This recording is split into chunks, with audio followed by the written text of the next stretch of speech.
రాగి పంటలో మనకు ముఖ్యమైన తెగులు వచ్చి అగ్గి తెగులు. అలాగే పురుగుల్లో అయితే కాండం తొలుచు పురుగు మనకు అప్పుడప్పుడు మనకి ఈ పంటలో కనిపిస్తూ ఉంటుంది. ఈ అగ్గి తెగులు అనేది మనము ఈ వరి పంటలో కూడా వస్తూ ఉంటుంది. అట్లాగే రాగి పంటలో కూడా అగ్గి తెగులు ఎక్కువగా వస్తుంది. ఈ అగ్గి తెగులు మనకు 3 దశల్లో కనిపిస్తుంది. మొక్కల ఆకులపైన ఒకసారి ఒక స్టేజ్లో కనిపిస్తూ ఉంటుంది. తర్వాత స్టేజ్లో కాండం పైన వస్తుంది. ఆ కాండం పైన తర్వాత స్టేజ్లో ఈ కంకుల పైన కనిపిస్తూ ఉంటుంది.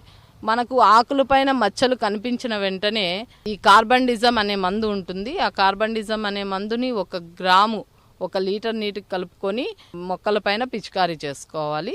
లేదు ఈ తెగులు ఇంకా ఉధృతి ఎక్కువగా ఉంది అంటే కార్బండిజం అనే మందును ముందు ఒకసారి, తర్వాత వారం రోజులు వ్యవధిలో మళ్ళీ ఇంకొకసారి పిచికారీ చేసుకున్నట్లయితే మనం ఈ తెగులను పూర్తిగా నివారించుకోవచ్చును.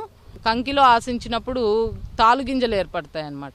ఆ తాలుగింజలు ఏర్పడినప్పుడు మనకు దిగుబడి అనేది తగ్గుతుంది. కాబట్టి ఇది ఆకు దశలో ఉన్నప్పుడే మనం ఈ తెగుల్ని నివారించుకోవాలి. ఈ అగ్గి తెగులు తర్వాత మనకి ఇంకా రాగి పంటలో ఎక్కువగా కాండం తొలుచు పురుగు అనే పురుగును గమనిస్తూ ఉంటాము. ఈ కాండం తొలుచు పురుగు వచ్చినప్పుడు పంటలో మనకు మువ్వు కుళ్ళిపోయి మువ్వు ఎండిపోతుందన్నమాట. లేదు కంకి దశలో ఏర్పడినప్పుడు తెల్ల కంకులుగా మారి గింజలు రాకుండా ఉండి కంకులు మనం లాగినప్పుడు సులభంగా వస్తాయి.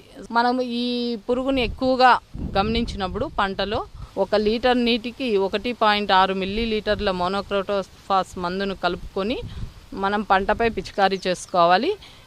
కనీసం 1 మీటరు పొలంలో 5 నుంచి 10 తెల్ల కంకులు కానీ ఇవి గమనించినట్లయితే నివారణ చర్యలు తీసుకున్నట్లయితే మనము ఎక్కువ దిగుబడులు పొందడానికి అవకాశం ఉంటుంది.